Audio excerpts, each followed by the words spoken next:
Hi, I'm Doug Young, and I'm here for acoustic guitar, demonstrating the examples in the Acoustic Guitar's Solo Fingerstyle Basics book. And today we're going to be looking at the Building Fingerstyle Arrangements chapter, written by Andrew Brock, exploring how we build a fingerstyle arrangement for the traditional tune Greensleeves.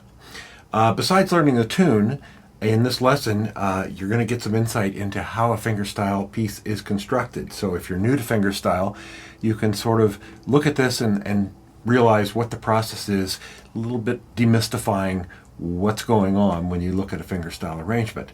And of course, if you want to write your own arrangements, this is sort of a template for how it's done. And all we're going to do is we're going to start by learning the melody. Then we're going to define some harmony by adding a simple bass line. And then we're going to sort of flesh it out by putting some things in the middle, adding a little bit of style. So in this case, it's basically a three-step process, and I'll play through each of these examples for you. Let's start with the melody. This is example 1. 1, 2, 3, 1, 2.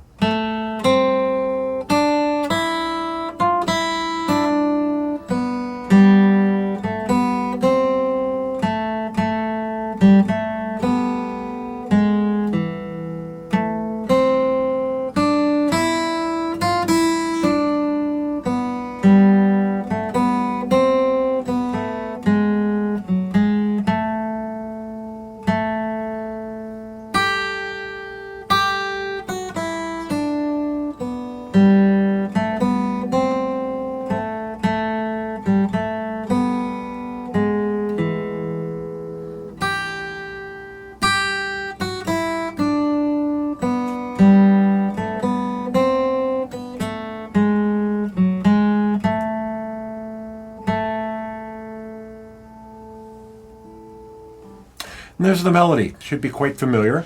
Fairly easy to play. It all falls right in the first position. There is a case where it goes down to an F sharp. You have to stretch a little bit between those two notes. But for this, the point is to learn the melody and know it both with your fingers and in your head, so that you know when you're playing the piece what the part is that you're supposed to bring out, what the melodic content is that's the most important part of the arrangement. So let's move on and take a look at what we can do now that we know the melody. In example 2, we're going to take a look at adding bass notes to go along with that melody. And the bass notes sort of define the harmony. Not the quality of the chord, but we're going to decide what basic chord we're going to use and play the root of that chord as the bass. Now, how do you decide if this is not something that's written out for you in advance, if you're doing your own song? Well, you could always search on the internet. There's usually chord charts for almost every popular song, every folk song. You can find them all out there. But you could also just use your ear and do your own thing. Trial and error. A song like this, you've probably heard it hundreds of times. You have a good idea what it's supposed to sound like. And you could probably, without too much effort, figure out just the bass notes to go along with each melody, just playing one bass note per measure. Keep it very simple. And you might experiment a little bit and do something different than what you might find on a chord chart that's out there. Make it be your own choice of harmony.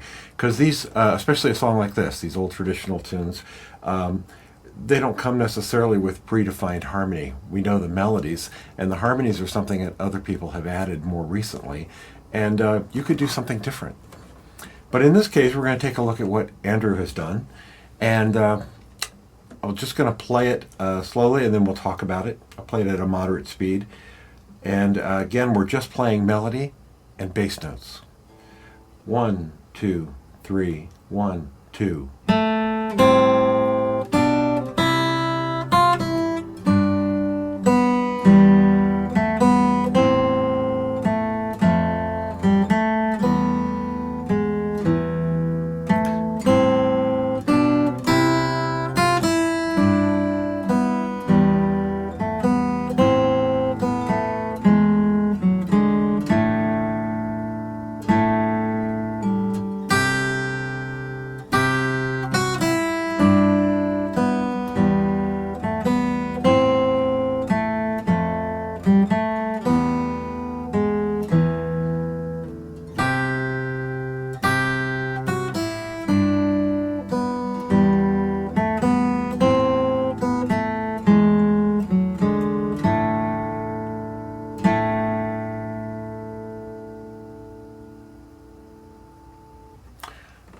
So that's fairly straightforward. It shouldn't be too difficult to play. The bass mostly sticks to one bass note per measure, although in a few places Andrew's adding a little passing note in there. So the bass line is basically 2, 3, 1, 2, 3, 1, 2, 3, 1, 2, 3, 1, 2, 3, 1, 2, 3, 1, 2, 3.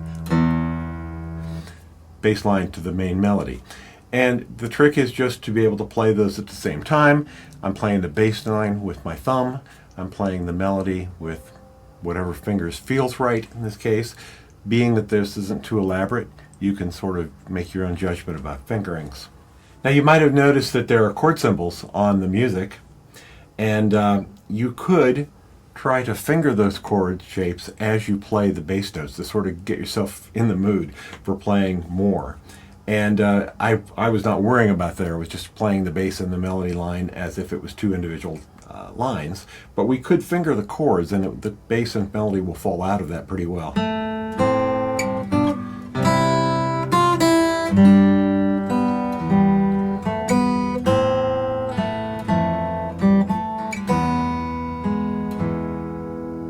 So we could be fingering each of the chords that you see written above the melody line. And the next step would be to actually try to occasionally play other notes in that chord. So like on the downbeat, for example.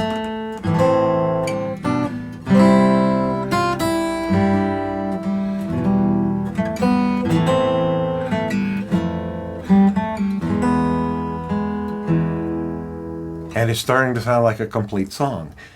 And all I'm really thinking about is the melody, the bass line, and the fact that I'm holding down a chord so I can pick any of the other notes that are there available with my picking hand. But let's go on and look at the next step. So now that we can play the melody and the bass line and maybe even grab a few notes out of the chord to throw in, it's starting to sound like a complete arrangement. So the next step is to really give it some style and decide what you'd like to do with it. Add in chords more often, maybe arpeggiate some things, maybe make the bass line a little more interesting, throw in a few passing phrases and things, and that's what Andrew has done with example 3. And so what I'll do is I'll play this through at a moderate tempo, and then we'll talk about some of the interesting things going on that he's added to the piece, and then I'll play it slowly for you. Okay? So here's at a moderate speed. 1, 2, 3, 1, 2.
So that's the completed arrangement of Greensleeves.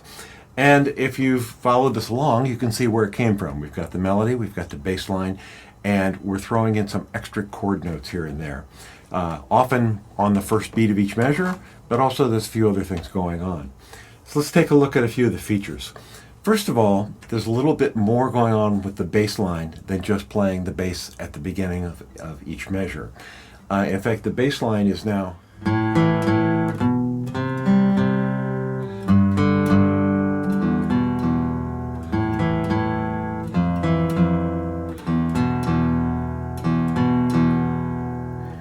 So it's a little bit adding a little more rhythmic sense to the tune, and you've actually got a choice in how you play this bass line.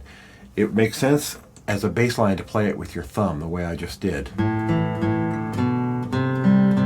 but it does go up rather high, up to the 3rd string here in a few places, and we're going to be playing chords that are where our fingers are playing those same strings as well. So I have been tending to play that eighth note, the eighth note on the second half of the first beat, with my index finger.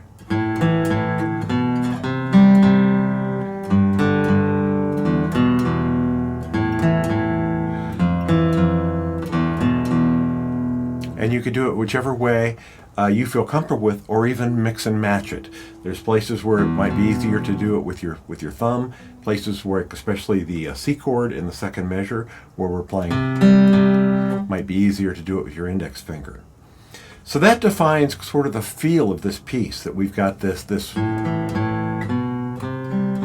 rhythm going on throughout it all. Another thing that Andrew's doing here is rippling his chords. You see the little squiggly line on the measure 1 on the A minor, and then it says to play it similarly throughout. What is that? Well, basically we could play this where you pluck the chord with all your fingers simultaneously.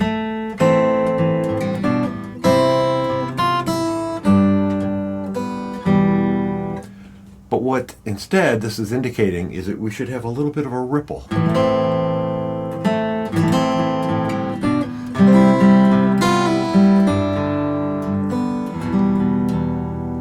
And that's a technique that is worth working on. It takes a little bit of practice.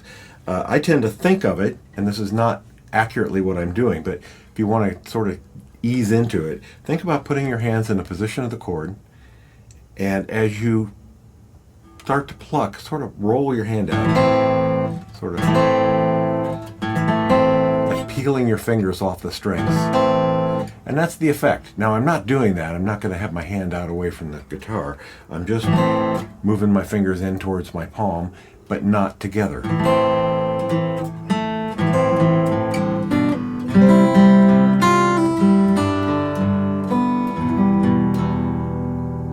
So, something to work on. Just take it easy. It's like an arpeggio, but it's just more of a gesture. But don't lift your hand off the guitar like I'm doing and trying to demonstrate it for you. Keep your hand there because you're going to need it for the next note. Let's see, what else is going on that's interesting in this piece? There's some little walking lines at the second ending, measure 9.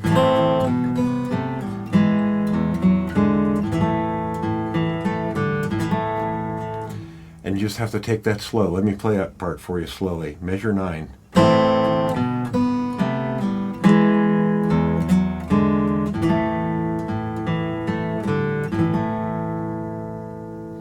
And you have to pay a little bit of attention to some of the nice little extra moving bass lines that Andrew has in here. For example, at the beginning of the B section, measure 12, he lets his hand up to play a D, playing a C chord. So it's a nice little walk up.